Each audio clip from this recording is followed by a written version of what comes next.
ডিভোর্সের পরে আমার স্বামী আমাকে একটি চিঠি দিয়ে বলল, মৌমিতা, আজ থেকে 6 মাস পরে চিঠিটা পড়বে, লাগবে না আপনার চিঠি।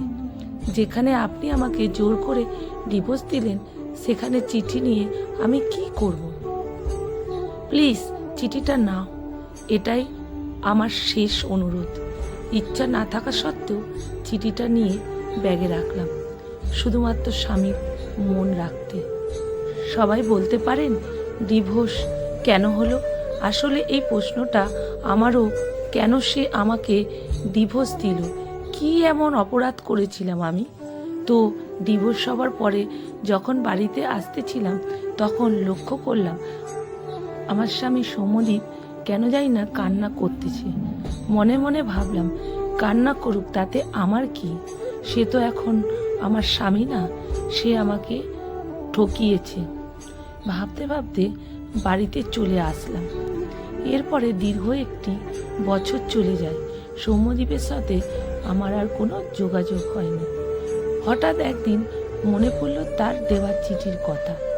মুহূর্তে ব্যাগ থেকে চিঠিটা পড়তে লাগলাম। চিঠিতে লেখা ছিল, প্রিয় মৌমিতা, আমাকে ক্ষমা করে দিও। তোমাকে ডিভোর্স দেওয়ার জন্য খুব ইচ্ছে ছিল তোমাকে নিয়ে সুখের একটি নীড় বাঁধব, কিন্তু সেটা আর হলো না।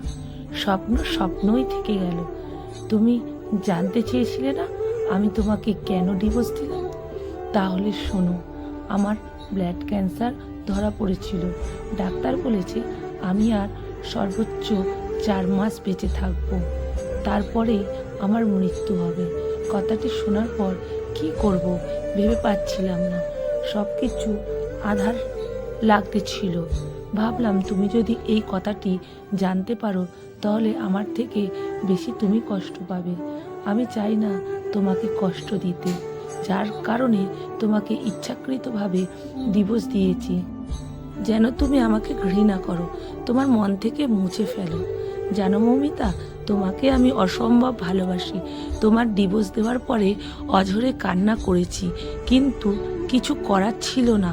আমার চোখে দেখা তুমি শ্রেষ্ঠ নারী, তোমার মতন কাউকে পাইনি।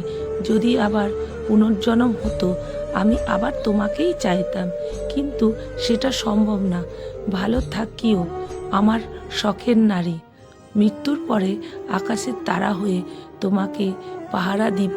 ইতি তোমার ডিভোর্সি স্বামী সৌম্যদীপ। চিঠিটা পরে আমি নিস্তব্ধ হয়ে গিয়েছি। কি বলবো, ভাষা খুঁজে পাচ্ছি না। পুরো মাথাটাই যেন গেল, গোলমাল হয়ে গেল। একটি পুরুষ আমাকে এত ভালোবাসতো আর সেটা আমি বুঝতেই পারিনি আসলে। কিন্তু পুরুষের ভালোবাসা বোঝার ক্ষমতা সবার থাকে না। পুরুষ নিজেকে শেষ করে দিবে কিন্তু কাউকে কষ্টের কথা বলবে না। লেখা সংগৃহীত, পাঠে অনিতা ভট্টাচার্য। ভিডিওটা যদি ভালো লেগে থাকে বন্ধুরা প্রচুর শেয়ার করো।